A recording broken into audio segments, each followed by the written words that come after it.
have that little proviso with our offering. It's not like, you better give or else. It's more like, if you feel God calling you to worship, then please put something in.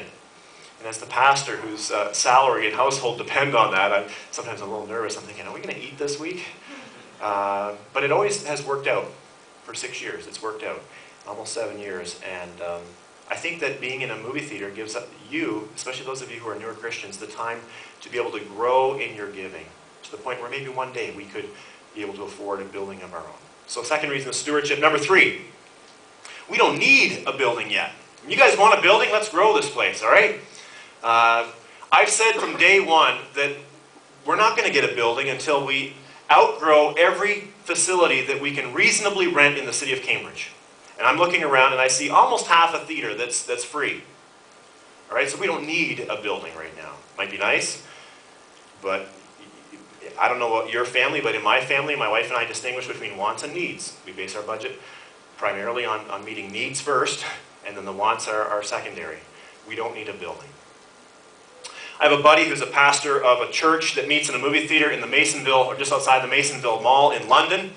And the way they address the space issue, he tells his congregation, well, not only are we going to pack this theater, but we're running a live cable. They have cameras, more than one camera. They not only mix the light and the sound, they mix the video. They run it with a live cable along the floor or actually, I think it's up there. It goes to the next booth. And so the theater next to the one that's their main theater is the overflow theater. And so they've got one worship service that's live and one that's like watching a movie. And people still participate in it. And what a great way to solve a space issue. I mean, how many movie theaters are there? The Galaxy 9, I think, right? So we could roll a long time, right? Before we need a building. I think if we could fill 2 theaters and we really felt we needed a building, I think we could go for it then. But they're overflowing the second one. And the neat thing about that is you get some options with that, right? First of all, it helps people come to church on time, right? Because if you want to be part of the live service, there's only so many seats. Then you got to go to the video one. And it's also nice, some people want to be in the video one. They want to be a little bit anonymous.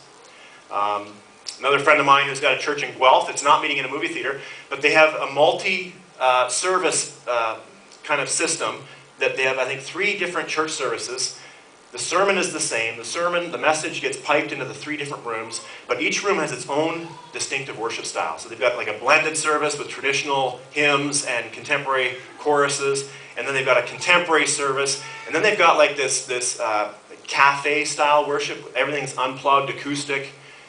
And that's cool, right? And if God blesses us with more and more musicians, then conceivably we could not only just run a live cable of the talk into the next thing, but we could have a separate worship style in the next thing that would connect with a different generation, right? So, different ideas. I got a buddy who's a pastor of Connexus Church up in Barrie, and they're running 2 services in their movie theater on Sunday mornings. They've got an 8:30 a.m. service and a 10 a.m. service. That's how they're solving the space problem. I think they're up to about 1,100 people in their church right now, and it's pretty exciting. This being said, I'm just trying to get your minds being imaginative, trying to solve the kind of issues that the leadership of this church has to solve regularly. I've come to the conclusion over the last probably just 12 months that there will come a day, I hope there comes a day, there will come a day where we will probably need our own building. I mean, that's a big switch for me, because I used to think, no, never, we don't need a building. But I've discovered from all this renting that we've done that when you're, Proverbs talks about in Proverbs 22 verse 7, that when you're a borrower, you're subject to the whims of the lender, right? And we were told when we signed the lease for this theater, and movie theaters will only sign, all movie theaters will only sign annual leases. You know why? Because their primary market is moviegoers. And they've said that, if they find that people will go to movies Sunday mornings, then we're out. And they're going to run movies on Sunday mornings. So every pastor of a church plant or a new church that's in a movie theater is a little bit nervous about that. It hasn't happened, and we're happy for that, but who knows? What's more, the latest service that we can have at the Galaxy is 10 a.m. I don't know any church that's meeting in a movie theater that isn't holding movies in the afternoon that has a service later than 10 a.m. And the optimal hour to invite non-church going people, everyone has determined, is 11 a.m. So, especially if you do 2 services, right? Then we would have to do an 8:30 a.m. and a 10 o'clock a.m. instead of a 9:30 and 11. Now, I think more people would like 9:30 and 11 than 8:30 and 10, especially our setup team, because they come 2.5 hours earlier than the first service. That's like 6 a.m. Also, I feel constrained by our time limits, right? Some of the guys who inspire me, who are speakers, they can go longer. Maybe you guys are glad we have time limits. Bill Hybels, he's the pastor of a church in Chicago, and they have their own building, and what he discovered is this, that the culture is changing. People aren't apt to go to church twice a week, but they're a little bit more open to going to church for longer than 60 minutes when they do go. And he said that with the stock market crash, they just sensed a real a weightiness in their congregation. People had lost jobs, their portfolios had dropped in half or less. People took a big hit through that. And so what they did at Willow Creek Church is they just let the services run on. So after the service, after the talk, they maybe have a closing chorus like we do, but then they make an announcement. They say, you know, our service is officially done. If you have other prior commitments or you need to go, you can go right now. But if you just want to keep worshiping God, if you want to be uplifted through what you've experienced here, you stay as long as you want, and our band will play until the last person leaves. And they've been doing that since the stock market crash, and it's transforming their church. Their community's growing deeper, friendships are forming, and God's Spirit is working in a profound way. Well, we can't do that here, right? We have to be really tight, which means I got to go to my next point. All right? So those are the 3 top reasons why we don't have a building of our own: mission, stewardship, and we don't need it yet. If you want a building, let's grow this place, let's fill this place, for the right reasons, of course. But we've got seats for our friends. All right? Number 2, question 2. When people are dying, is God really there with them to the end? Now, even if this isn't your question, it's something we wonder, isn't it? I find the older I get, and some of you are like, you're not old, and others of you are like, you're a dinosaur. 40, okay? The older I get, the more I empathize with elderly people. The more I respect them. When I see them hobbling along, I don't think, hurry up and get out of my way. I think, that's going to be me someday.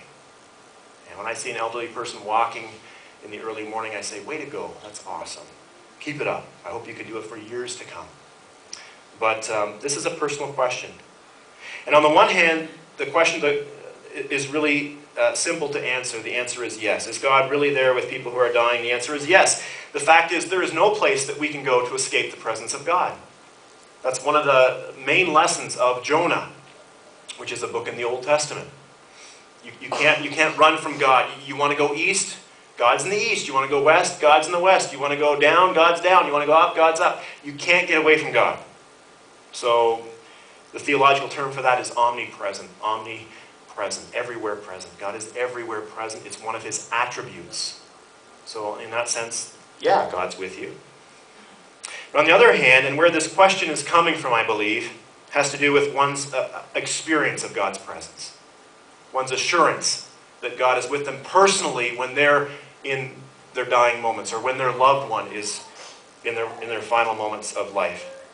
Is God with me to the end in a way that makes a difference for me? And the answer is, it all depends. It all depends. It depends on whether the person has accepted Jesus Christ as the forgiver of their sin and as the leader of their life. And last week we talked about that. John 14 verse 6. Jesus said, I am the way, the truth, and the life. There's no way to God except through me. Maybe we wish there was. Maybe people think there was. They'd like to convince themselves that there is. But if you believe the Bible, if you believe what Jesus says, then he is the way. So to truly experience the nearness of God, a person must accept his Son, Jesus Christ, as Savior essentially. And some